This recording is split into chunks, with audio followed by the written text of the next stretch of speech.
Magandang araw po muli sa inyo. No? Kakagaling lang po natin sa Duterte Forest kung saan nagtipon-tipon na naman mga Pilipino.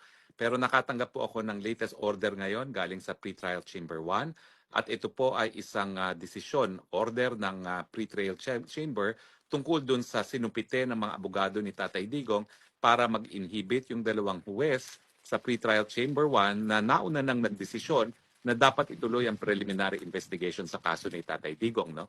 Maalala ninyo na bago nagkaroon ng order ang korte na ino-authorize yung preliminary investigation, kinakailangan na mag-apply muna yung prosecutor sa pretrial chamber.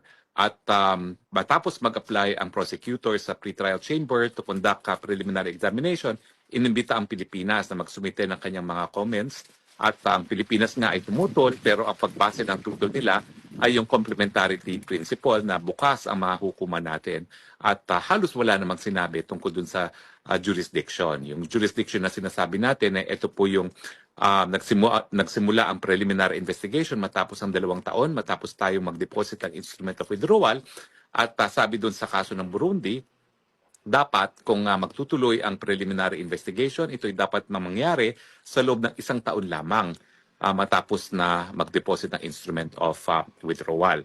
Now, nung Mayo 1, ika-50 araw ng pagkakaaresto ni Tatay Digong, sa wakas nga po ay nagsumite ang mga abogado ni Tatay Digong ng challenge dun sa jurisdiction ng hukuman base dun sa sinasabi natin, no, na too late na yung preliminary investigation na hiningi nila dahil ito'y nasa 2nd taon na.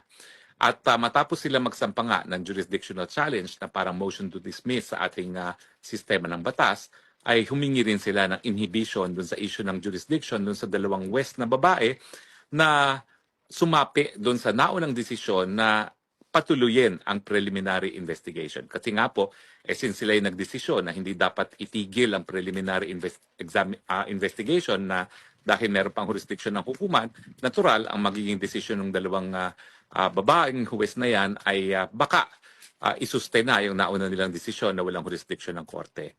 Binasura po ng korte yung motion ng mga abogado ni Tatay Digong na mag-inhibit yung 2 huwes. Pero ang dahilan naman po, kasi ang hiningi nila, yung presidente, before the president na dapat mag-inhibit yung 2 huwes. Pero ang sabi ng korte, yung provision na in-invoke ng ating mga abogado ay para lamang kung ang West mismo ang magre-request ng voluntary inhibition, ang proseso, dapat yung West mismo ay pupunta sa presidente ng ICC. Pero ang ginawa ng mga abogado, gusto nilang inhibit yung mga judges, ibig sabihin, ibang provision ang dapat gamitin. No? Hindi yung provision na yung West mismo ang gusto mag-voluntary inhibition. No?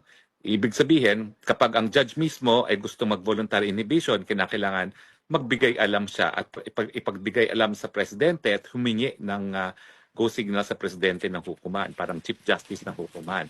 Pero ang nangyari, sabi ng hukuman, kaya nila dinismiss yan, hindi naman yung mga West ang humihingi na i-inhibit ang kanilang mga sarili kung hindi yung partido. So ibang provision ang dapat gamitin ng ating mga abogado. Binasura ng korte yung motion ng abogado ng ating Tatay Digong na mag-inhibit yung 2 judges dahil yung provision na ginamit nila ay provision kapag ang West mismo ang gusto mag-inhibit, mag-voluntary inhibit sa kanilang mga sarili na hindi naman po yan ang kaso dahil ang ating mga abogado nagsasabi dapat sila mag-inhibit kasi nga minsan na silang nagdesisyon na merong jurisdiction ang korte miski ang preliminary investigation ay hiningi ng prosecutor sa 2nd taon na matapos tayo mag-deposito ng instrument of withdrawal. Pero nga pala pang further update, no?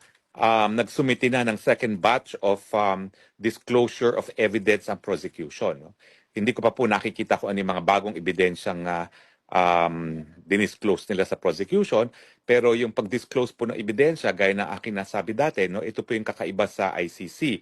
Sa ICC, hindi gaya sa Pilipinas na ang preliminary investigation ay kinokondak bago maisampa ang kaso at lahat ng ebidensya ay dapat isumite sa piskal. At ngayon po, sa rules natin sa Pilipinas, kapag hindi yan na-identify sa simula't-simula pa lang, hindi na po pwedeng gamitin. Dito po sa ICC, ibang proseso. Ang proseso ay prosecution lamang ang magpapakita ng ebidensya sa hukuman at kung merong reasonable basis na mag-issue ng warrant of arrest, doon sila mag-issue ng warrant of arrest. Now, yung finding na mayroong probable cause, dyan pa lang po ipapasok yan sa confirmation of charges na mangyayari po sa Setyembre. Pero bago dumating ang Setyembre, duty bound po ang prosecution na i-disclose ang kanilang mga ebidensya. Sa